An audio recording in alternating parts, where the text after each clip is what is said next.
Ito ho pala yung kinita ko sa aking tanim na kalabasa. After 82 days na pag-aalaga natin sa ating kalabasa, dumating na din ho yung araw na tayo mag-harvest. Madami pa rin ho mga naiwang mura, kaya sa susunod na linggo na lang ho natin ulit iyon ha-harvestin. Next week ay kikita ulit tayo diyan.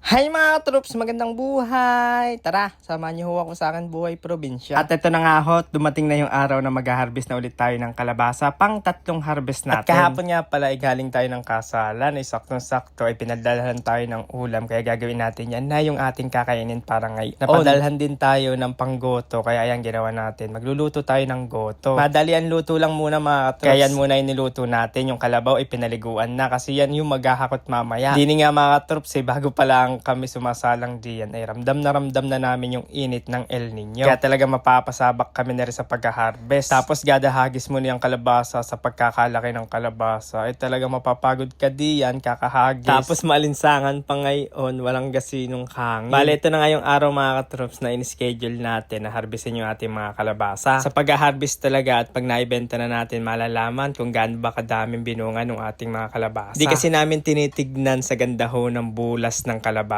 Tinitignan namin yan sa ganda at sa dami ng binunga. Ang mga halaman kasi talaga pag tumubo ay doon mo makikita ay pagkakaganda, pero hindi pa doon yung pinakamaganda niyan. Siyempre malalaman pa rin sa binunga ng kalabasa. Or kahit anumang gulay, di yan talaga sa bunga tayo nagbabase kung gaano siya kaganda. Pero habang na-harvest naman namin mga troops, nakikita naman namin na maganda talaga yung binunga ng ating mga pananim. Lalo na huyang kalabasa ay talagang umahangal, lalo na't mabibigat ang hagis. Tumitimbang kasi yan mga troops ng 4, 5, 6 at 7. Medyo hindi pa makulimlim. Damandama mo yung init diyan. Kaya mabilis mapagod. Kaya gagawin mga troops pagkatapos na isang balik ay magpapahinga. Tapos pagkapahinga, isang balik ulit. Tapos pahinga. Hanggang sa matapos na diyan yung pag-harvest niyan mga troops. Hindi pa ho namin napipitas lahat mga troops kasi madami pa kaming iniiwan diyan ng mga murang kalabasa. Pag gayon kasi hindi namin pinipitas yung mga mura. Pero may mga aksidente na pipitas. Yun yung mga mura na natatapakan. Pagka gayon ho ang ginagawa namin ay amin na ho siyang ipinipitas na din. Dinadiretso din diyan sa tumpukan. Pero yung mga nakikita naming hindi natatapakan na mura ay iniiwan namin. Pipitasin natin yun after mga 5 days o kaya 3 days, 4 days. Depende ho kung kailan ho natin ibebenta. Pero mas okay diyan mga katrops ay 1 week para lahat-lahat ay matangay na. Kaya ang kuya diyan ay hindi pa makakapanimot pagkatapos ng harvest namin. Sa susunod na pitas, doon ho siya makakapanimot. Kaya abangan nyo lang ho diyan kung makakamagkano or makakailang pulot si kuya. Pero hindi pa yun sa susunod na pitas. Pagkatapos ulit ng pangalawang pitas. Noon ho kasi nakaraan, pagkaka-harvest namin, isang harbisan, pangalawa ay kanya nat pinulot na. Ito naman mga troops, dahil madami ng mga mura pang naiiwan, ay hindi pa natin papupulot. Kay kuya, dahil madami-dami pa rin mapepera din sa susunod na pitas mga katroops. Siguro mga tansyahan ko, 3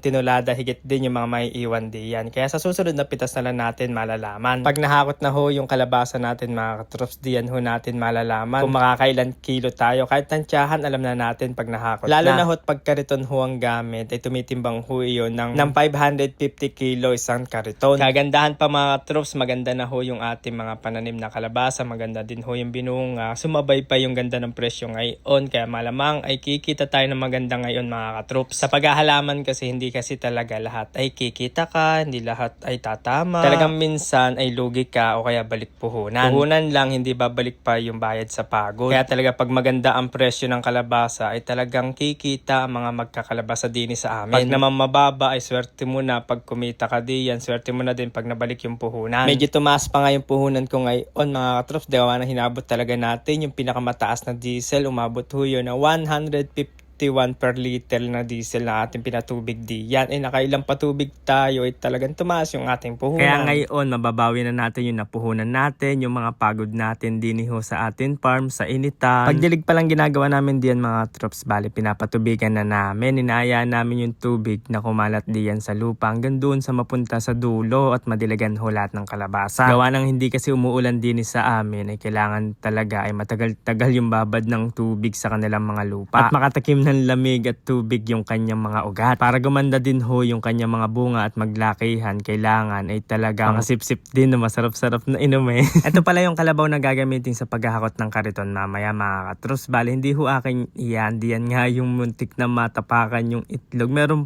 palang itlog di. Tapos pagdating natin ay nagpirito ho si Itay ng atswete sa kahon ng bawang para mailagay ho diyan sa ating nilulutong goto. Bali goto-gotohan ko lang yan mga katrops para naman mamaya ay kahit mainit ay makahigop ho na mainit na sabaw. Sabay na natin iyan sa ating tanghalian dahil nga kakain na tayo maya-maya laang ay akin na hong inilagay diyan sa ating goto. Dahil nga matagal-tagal tayo doon sa ating kalabasan ay sadya naman talaga yung mga balat at saka ho yung laman ni Ann ay naglambutan na ay mabuti naman ay lumambot para masarap-sarap kainin. At ito na nga pala yung nakahakot nila mga katrops na kalabasa natin. Bali sinasabayan na ho ng hakot dahil may mga nakatumpok na, may naghahakot na, bukod po din yung namimitas, tapos may mga napitas pa din silang pakwan diyan na natitira. Bali yun ay maliliit na mga huling bunga pero napakasarap pa rin kasi nga gayon naman talaga pag paubos na yung gulay o kaya prutas ay sadyang tumatamis, tumasarap kahit na maliit pa. Pagkatapos makapag-harvest niyan mga katrops, bali maya-maya na ho yan matatapos yung pinakahuli diyan, yung sa kariton nyo sa paghahakot, ay tayo muna ay magpapahinga para maya-maya ay makakain na. Dahil nga minapitas pa dun sa kalabasan natin ng pakwan at nahalo pa. Ayan, babakin na natin. Kung makapansin nyo, isa dyan pagkakapula kahit maliliit. Matikman ko ay sadya namang kasarap pa din pala. Lalo na nahinog kasi sa puno. Tapos pala yung palang bigay sa akin ng ulam diyan galing sa kasalan kahapon. Yun na ho yung aking isinalang para makasama noong ating goto-gotohan. Pagkakasarap niyan mga katropso ay sa kakadami ng sarsa ay diyan pala ay ulam na. Nung nainit na mga katrops, kainan na. Kanya-kanya na hong sandok diyan, bahala ka na. Tapos kanya-kanya na din pwesto mga katrops doon sa ilalim ng puno, sa may duyan. Di naman sa bukid kahit saan ka pumesto, lalo na diyan ka pupunta sa may kanlong, sa ilalim ng puno ay kaginhawa. Kain ho tayo mga katrops. Ere na ho yung aming kinain para sa aming pananghalian para mabawi na walang lakas sa pamimitas ho ng kalabasa at maibalik yung lakas. Bali maya-maya lang ho ay dadating na din yung bibili ng ating kalabasa mga katrops. Habang kinakarito no, hinahakot yung ating mga kalabasa mga katrops. Ayan na ho. Ay dumating na ho yung ating buyer para humatimbang na. Bali ang atin na nga ho pala diyan ang aking pinaglist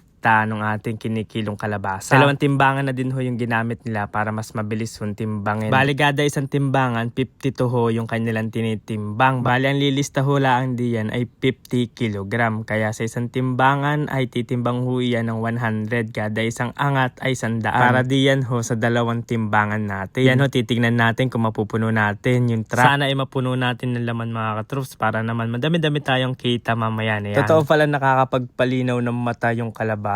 Lalo na nakapag-harvest ka na tapos ng timbangin at nagbayaran na ay sadya naman talaga linaw ang mata. Tanggal din ho yung pagod sa loob ho ng 82 days. Bali doon sa isang area natin mga katrop, 77 days natin nakapag-harvest. Dito naman sa area 2 ay 82 days. Ayan, nalagyan na ho ng laman yung truck. Medyo madami-dami na din yung nailalagay nila pero diretso pa rin hanggang sa maubos ho yung kalabasa na nandidiyan. Habang tinitimbang ay diretso pa rin ho yung paghahakot hanggang sa matapos na yung hakot mga katrops. Ayan, medyo kalahati higit na din yung linalaman ng kalabasa. Bali nung truck pala.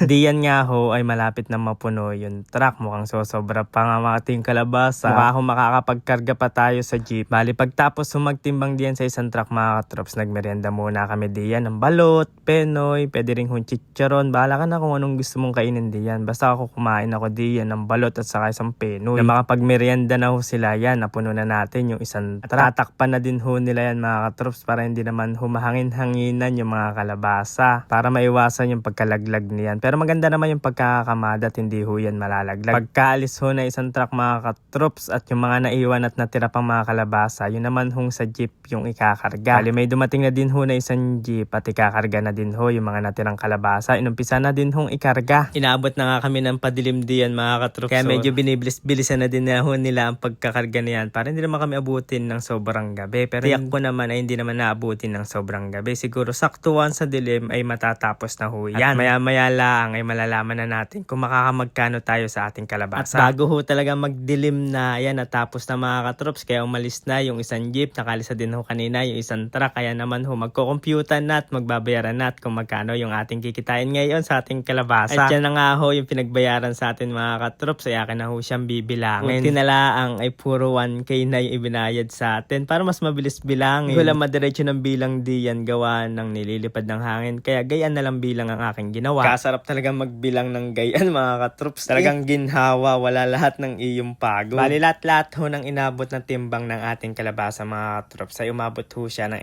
8,987 kilogram. Kaya ang kinita ho natin lahat-lahat mga katrops ay 179,000 pesos. Nabawi na ho natin lahat-lahat na napuhunan natin sa ating mga pananim ng kalabasa, milon, at saka ho yung sitaw. Ang kagandahan pa ho diyan ay kumita pa tayo ng maganda. Bali, ang natira na lang ho sa atin diyan ay 171,000. Gawa na yung 8,000 ay yung ibinayad natin sa labor. Kaya maraming salamat ho sa inyo mga katrops. Love, love!